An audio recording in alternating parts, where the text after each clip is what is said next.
What's going on? What's going on, man? How you doing? Doing well. Cool. So this is going to be probably rough and clunky, but I'm Dr. Mark Heisig. This is Dr. Ashok Bandhari. We're both buddies, colleagues, people in the integrative medicine world. And so the plan is to go monthly and just have these little chats and deep dives to hopefully talk to both kind of the patient person going through the health side of things, and then also to sort of engage ideas and conversations with or ideas for clinicians as well. Let's throw it over to you, I guess. Awesome. Yeah, who are you? this is a Dr. Heisig's latest attempt at getting me back into speaking publicly and being on social media in some form or fashion. Which is great because I think the last time we did a video was, super fun. We had a lot of great content from that and a bunch of people really liked it. They're like, great, when's the next one? We're like, we'll be right there. And that was 4 years ago, right? Yeah. We were like, yeah, we're coming next month and we'll have some content. And, life happens. But we're back. I think this is going to be good. I'm excited for it. I'm excited to just sit and chat and share stuff because now both of us, even, from a few years ago, have had that much more time under our belts as far as practice, real world experience, more content, more data, just more hours spent in our craft. And I think we have a better understanding of what we do well and what we don't do well, and be able to speak to that. Yeah, for sure. Cool. So today we wanted to kind of talk about why we practice the way we do. I think I kind of already mentioned, looking off notes here, who this monthly video series is going to be for. Clinicians looking for sort of like a layered, more nuanced, real talk clinical conversation, for patients, for people looking to just improve their health. Try to bring some clarity to the mess and the chaos that is social media health information. And we kind of wanted to highlight, at least, and you can add to this in a second, but like the core lens that we kind of go through would be like research, psychology, philosophy, which sounds sort of cliche, but just like, what does the data actually say? Compare that to what do people actually experience? And then where is that patient at? What are their belief systems? It would be kind of classically evidence-based medicine, EBM, data, patient values, and kind of the best choices there. Mm-hmm. So I don't know if you wanted to add anything to that before we kind of talk about who we are and then where we're going in August. No, I think this is perfect. I think this is going to be a good start to it. Just get a little bit of an introduction, get our feet wet, and figure out how we want to share information. And this is going to be a good kind of initial jump off point for us to get some feedback on, like, hey, what sort of information based on the framework of what we described today and what we talk about would be fun to actually hear from the other side. Cool. So let's dive in. Origin stories and evolution. So give me a background of how you got to where you are, what you're doing in your practice. What does your day-to-day look like? All right. So it's a bit of a journey, I guess. I feel like I was always like, I was never wanting to be a doctor, right? Like my older sister, she's 4 years older. She's a conventionally trained doctor. She's a great provider. We work in the same clinic now, right? But she was like 2 years old. I want to be a doctor. I was like, I never want to be a doctor. That is not what I want to do. I was like 12 years old when I took my first sports medicine anatomy class. I was like, this is what I want to do. I want to see how the body works and how to like optimize human health, just like push the parameters of performance. I was an athlete, track and field, soccer, martial arts, doing it all. And through that progression, I went from that, went through athletics, went through kinesiology undergrad program, doing exercise physiology and advanced biomechanics. And I was just blown away by kind of the cool things about human physiology and exercise. And then there was like the personal health journey where, not only were there a bunch of injuries and trying to learn how to actually heal my own injuries that, I just wasn't getting better from. I saw like the standard approach of what you go through. You rest and ice it, and then you go to like, physiotherapy. This is back in Canada where you just get a bunch of electrostim and a couple of needles, and then you get a heat pack, and they're like, cool, see you next week, right? moving through, trying to heal from injuries, getting really nowhere, along with, my own issues with gut health. We've talked about this for Yeah, years. Of gut health pretty much starts everyone's journey. But I ended up seeing a naturopathic doctor back then. I didn't even know what they were. And he was like, "Oh, this is easy. This is what you do." And I was kind of blown away because I'd waited, right before that for 9 months to see, a gastroenterologist. And I was like, "Hey, my gut's really off, and like this is what's going on." And I pretty much didn't get much of an answer. It was like, "Hey, we could try a biopsy." And I was like, can we do anything before cutting into my gut? And they're like, "No, let me know if you want that biopsy." yeah, And I was like, I feel like there might be something more. And so when I saw the naturopathic doc, I kind of had my eyes open, and kind of my top was popped off. And I was like, oh, there's so much more here in medicine. And that doctor actually kind of guided me into naturopathic medicine. And so I was like, cool, you know what? Maybe there's more of a realm here, right? I was doing exercise physiology, strength conditioning with professional athletes, running my personal training business. But I was like, there's more to know. All I know is a lot of physical stuff about the body, but what happens what happens with nutrition and food and whatever. So when I found my way into naturopathic medicine, quickly realized that there's a role for physical medicine, from the integrative world. And as I went through that, ended up doing a lot more sports medicine again and physical medicine, and through the years have eventually specialized into what I'm doing now, primarily or almost exclusively now, which is regenerative orthopedic medicine. Right. I went through my residency doing primary care medicine, learned a lot of men's health, did a lot of hormone care, did a lot of gut health, environmental medicine, autoimmune conditions, really complex health. But slowly, as I've gotten further from my residency, that was general medicine, I've gotten more and more, exclusively just into treating pain. And now, as of the last year or so, I've pretty much only taken patients for pain. yeah, And that's kind of like what I'm focusing on now. I mean, there's been a lot of things along the way um, that have informed my practice. Right, I did my master's in Ayurvedic medicine, which, for those who don't know, it's like India's version of traditional Chinese medicine. Right, it's 5,000-year-old system based on individual characteristics or constitution of the person, and so it's really our initial individualized medical system that we have to learn from. But that really helps guide my and inform my practice. But nowadays, it's very much just focused, in practice at least, on treating pain, primarily through orthobiologics. nice, nice. Yeah, I guess to go to my background to explain like who's talking to you. So, my background, similar and different. I think we were Mhm. both exercise nerds. That's actually how we kind of like vibed and met in school. Ashok was actually Dr. Bandhari was giving a talk on like I forget what it was, like exercise physiology for medicine or like clinical exercise Mhm. physiology. And he was still a student, and pardon my language, but I was like, who the fuck is this guy like that thinks he can just talk? And I had my ego about like my exercise physiology background, my training certifications, and all that fun stuff. And so that's how we met. But my background, I grew up like a farm ranch kid, lived all over the place. And my mom, when I was younger, got really, really sick.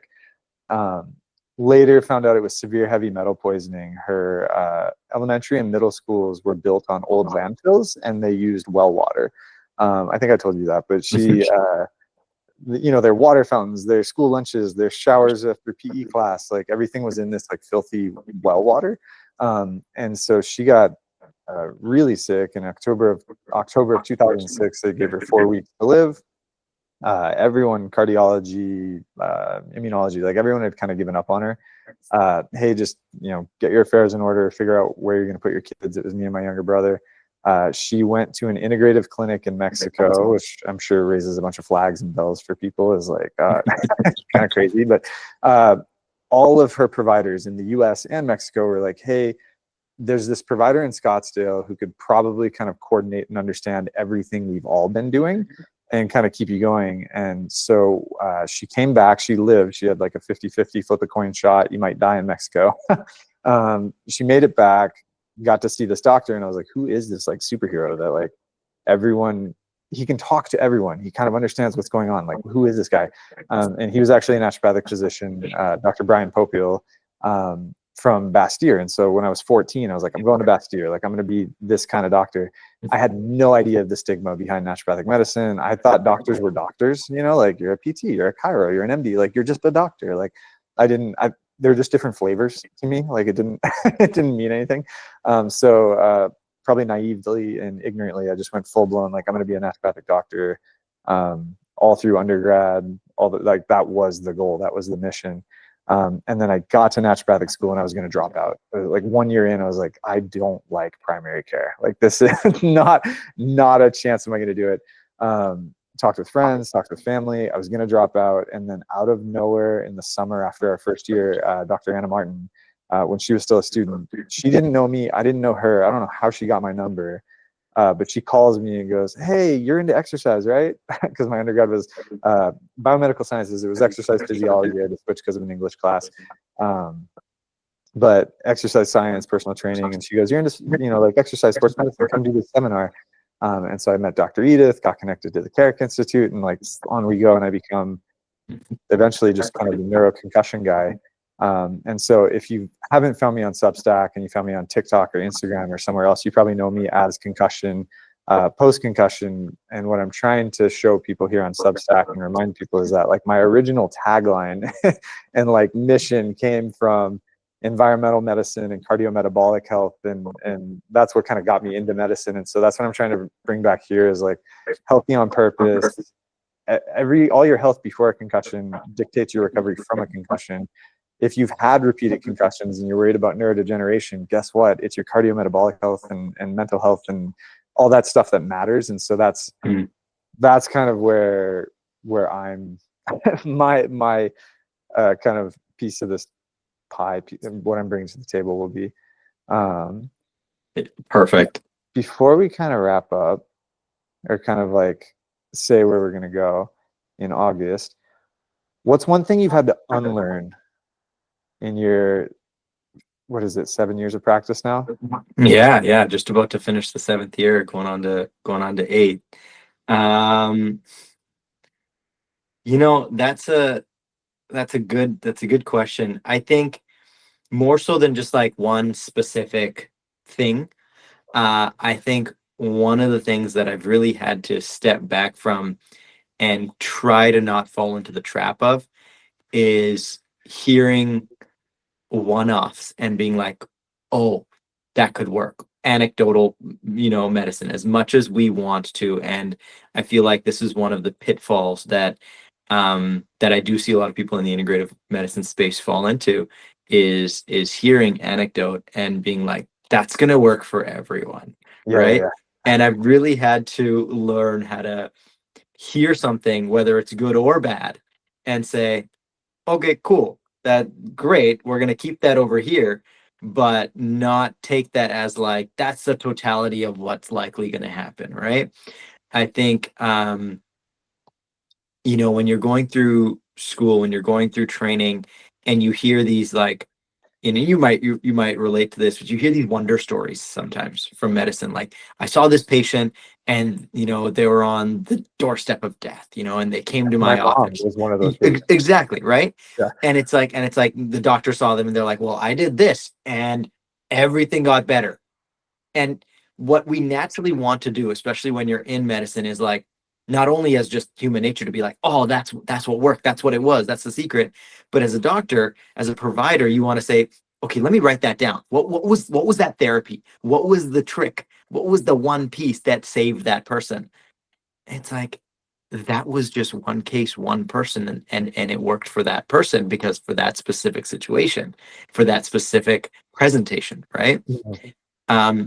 Being able to take that and say, cool, okay, I'll bank that as a one-off. When we see these kind of things, they might work, but not take that and be like, I should try that with everyone, Yeah. Because sometimes, and you probably remember this, hearing this, especially when you're learning from sometimes people that have had a very limited scope of practice, right? They've practiced in a very specific setting.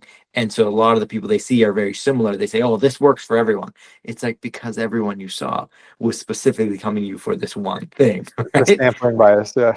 Exactly. And so that's one thing that I've had to kind of take a step back and remind myself that, hey, it worked. Okay, great. don't fall into that. But at the same time, on the other side as well, like someone says, oh, you know what, I tried this one thing, patient died, and it's like, okay, well, it probably wasn't just, doesn't mean that everyone is going to die just if you use that one therapy, right? Or this Yeah. one, approach. So I would say just being able to take anecdote and understand it with nuance has Yeah. been Bring it into something to really context. learn. Yeah. I'm trying to think. I asked you that question and I didn't even think about my answer. I think one of the things, maybe not unlearned, but that has changed from me. And maybe this is not nihilism, but like the shiny newness of like, I'm gonna, like every young medical student and everyone who's like aspiring to get into healthcare has this shiny, like, I'm gonna heal the world. And I think similar to you, I think it's been, I think I've unlearned speed, if that makes sense. Because being in the physical medicine space, people are pretty like in pain or they're not. In concussion, I can get people to feel like it's a short injury. If you do it right, it's a short injury. It's 3-4 weeks, maybe. And so when we get into the chronic concussion cases, or like even just getting into like cardiometabolic health, where it's like you don't have a problem, but we're avoiding a problem, down the road. Not getting caught in the idealism of like, I'm going to fix you in 2 sessions, or I'm going to fix you in 3 sessions, or I can fix you at all. Like this black and white binary, healthy versus not. I've had to kind of like slow my pace on that. And it's like with the Carrick Institute and functional neurology, everything's so specific. It's saccades up and to the right. You're only going to do 10 reps and your head has to be tilted this way just so. And as much merit and value there is to that in the 5-10% of cases, and I'm not belittling this at all, as much merit there is to that, we also need to slow down, loosen the grip, do the simple shit consistently and see what happens, shake off the dust and cobwebs, and then get specific, then pick the pepper out of the salt shaker, so to speak. And that's something I over the years have had to kind of like unlearn, I guess, or kind of reframe, and still catch myself. Like even yesterday, I was like, okay, slow down. You could throw this at this patient, but like slow down, just let it unfold, let it let it happen honestly faster if you don't mess it up by throwing too many things at it. I like that. I like that. And that's just a really good point in general, because we talk about this, you hear about this in medicine, but like, I don't know if you've experienced this over the few years. I'm sure you have. When you see enough of the same condition, or enough conditions in general, enough cases, you start to realize that a lot of what you do, you could probably take away and not do, and they'll still get to the same place in the same amount of time and still do well, right? Yeah, Like, it's not quite regression to the mean, but yeah, something's happening there. yeah, right. And so, I mean, if we want to bring this back to philosophy, right, and like the ability to actually just heal, and like bring this back to, for example, the theory and practice of naturopathic medicine, where in naturopathic medical school you learn about the healing power of nature, the vis, this is the innate force that the body has, that people are just trying to heal, right? And if you get out of the way, it will heal. You give it the resources, it will heal. It's kind of like that idea that sometimes, and I've seen this more and more and more. You and I were just talking about a concussion case, actually, which, like, 8 years later, or 7-8 years into practice, and I've seen a lot of different things, and I used to see a lot of concussion work as well. But still, Dr. Heisig is my go-to for every single time I have a concussion case. I'm like, let me just quickly ask him and see if maybe things have changed or something's been updated, because he just, from the neuro side of things, I mean, he's done a really good job dedicating a ton of time to being the best at it. So we were talking about this case, just a couple days ago, and then just updating just earlier, and same thing. He was like, well, what else can I do? It's this 20-year-old kid. And he's like, what else can I do? Can I do this? Can I do that? And I'm like, I honestly don't want to give you anything, because when we do our assessment, our evaluation, you're getting better, even though it sounds scary, the mechanism of his injury, we cracked his skull open. I was like, a lot of this points to like, just take it easy and do the typical like recovery of let your body heal, right? Get your breathing, get your physical activity back in, get your blood flow, and let your body just do its thing. And like we don't need to throw the fancy IV cocktail and supplements and this and that to it. And if we've got some symptoms, we can, you know, manage and control and put the guardrails up so things are healing well and we're not going off track. But again, it was another example of like what you're describing is like you can just take a step back and it'll still happen. Yeah. Yeah. Cool. Well, I think we should wrap this up so people don't get bored, because I know if I was listening to this, I'd probably want to check out about now. We're not on a specific topic. We're just kind of rambling. So next month, so the plan is every month we're going to dive into a topic. But if I pull up my note here, so August, the problems with protocols. And so not that protocols and flows are necessarily bad, but we're going to talk about sort of the pros and cons of it, like the pitfalls, where we use protocols, where we deviate from protocols. In September, Inflammation Nation, we're going to dive into inflammation, when it's a buzzword and when it's useful. October, hormone stress and the healthy but falling apart patient. So lab blind spots, midlife burnout, nervous system overload, injury issues. Like when do labs become useful? What labs are useful? When is it just shotgun and just you're going to find something because you tested it? November, healing doesn't happen in a vacuum. And I think we can both ramble about this for hours, but my big qualm with concussion rehab is doing it in silos: vestibular therapy, then physical therapy, then this, then this, and it's like, what part of your system and your body actually works that way? So we'll talk about that in November. And then in December, reflections, what's next? That's kind of the plan for the rest of 2025. Hopefully everyone listening kind of engages, comments, lets us know where they want to take it. But we think for, or at least chatting and kind of planning where we want to take this, we sort of wanted to introduce big topics in 2025, and then in 2026 we can get specific into like ApoB, regenerative orthobiologics, fun stuff like that. And but for right now, rest of 2025, keep it big picture. And I think this is a good place to sign off.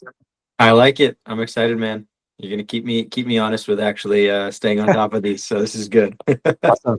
Yeah, clinicians expect to hear either validating research that you've already looked at, or ideas and things to look into. Patients expect to hear things that you can bring to your doctor that, again, either validate your experience, your protocol, your plan, or give you ideas to talk to your doctor about. So that's what we plan to do here. I will say right off the bat, I will probably say some things that are wrong. I don't know more than I do know. And so feel free to call us out, correct us, point our direction differently as well. Absolutely. I like it. That's a great point to make, right? Like we are in this as practitioners. We are in this to move the field forward, right? I think one of the biggest things, I mean, I'll make this one point of why probably it took 4 years for us to do another one of these videos, is because, we were on Instagram, and every time I go on Instagram, I'm like, I hear such confidence behind blatantly misinformation. And I'm just like, I don't want to deal with that. I don't even want to like think about it. I don't want to see it. But it's like when there's space to be like, hey, this is what my experience has been. This is what I think. This is how I interpret it. And there's space for conversation. That's where growth happens. But when there's this blanket confidence on everything, it drives people away, right? So yes, I like that you brought that point up. Make this a conversation. Cool. Well, yeah. Well, we'll obviously chat in between, but we'll chat on camera in August. All right, man.